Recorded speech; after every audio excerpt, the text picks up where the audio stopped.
জয় গুরু। পরম প্রেমময় শ্রী ঠাকুরের শ্রীচরণে আমার শতকোটি কোটি প্রণাম। ঠাকুর পরিবারের শ্রীচরণে আমার শতকোটি কোটি প্রণাম। সকল ইষ্টপ্রাণ দাদা ও মায়েদের আমার আনন্দিত জয় গুরু। আজ এই পবিত্র শ্রাবণ মাসের দ্বিতীয় দিনে জগজ্জননী শ্রী বড়মার কিছু ঘটনা না বললেই নয়। নারীর বৈশিষ্ট্য 8টি গুণ: নিষ্ঠা, ধর্ম, শুশ্রূষা, সেবা, সাহায্য, সংরক্ষণ, প্রেরণ ও প্রজনন। তুমি তোমাদের ওই বৈশিষ্ট্যের কোনো কিছুতেই ত্যাগ করিও না, ইহা হারাইলে তোমাদের আর কি রহিল। নারীর নীতি শ্রী ঠাকুর। শ্রী বড় মায়ের জীবনে ওই 8টি গুণ প্রকট হয়ে উঠেছিল। লক্ষ্য কাজের মধ্যে স্বামীর দিকে লক্ষ্য রাখতেন।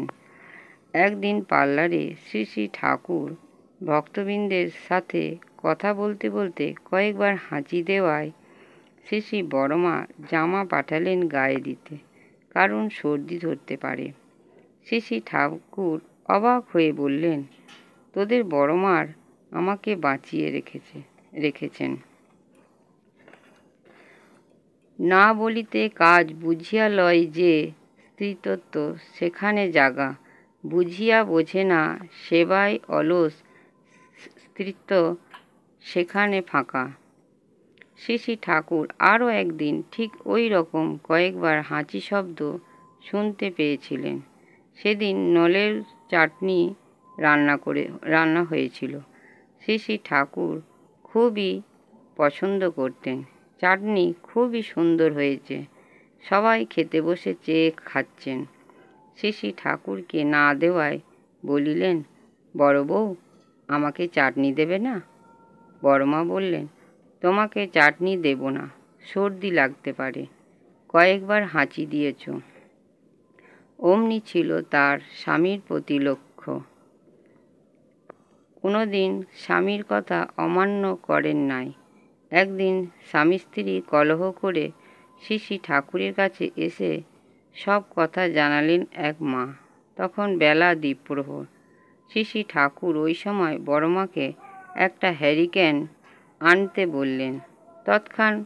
তৎক্ষণাৎ বড়মা নিয়ে গেলেন।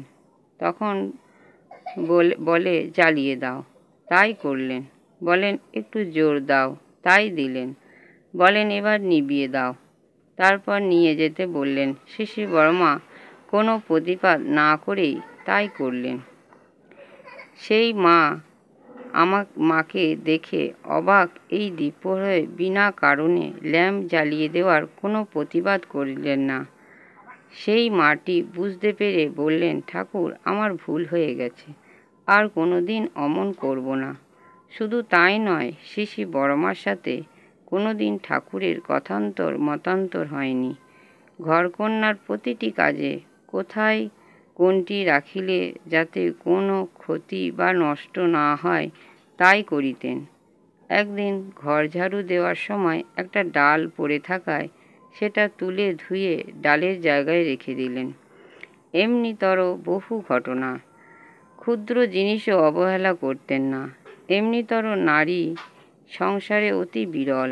আমরা তার পূজার দিনে তার কথা স্মরণ করে সংসারে চলার চেষ্টা করিলে অবশ্যই সুখী হব।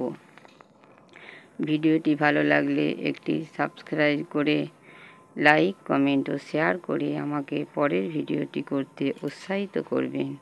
আর যারা যারা আমার চ্যানেলটি সাবস্ক্রাইব করেছেন তাদেরকে অসংখ্য ধন্যবাদ। পরমপিতার কাছে আমার প্রার্থনা তারা যেন সুখে শান্তিতে থাকে। পরমপিতার আতুল চরণে আমার প্রার্থনা সবাই ভালো থাকবেন, সুস্থ থাকবেন ও আনন্দে থাকবেন। জয় গুরু। বন্দে পুরুষোত্তমম, বন্দে পুরুষোত্তমম, বন্দে পুরুষোত্তমম।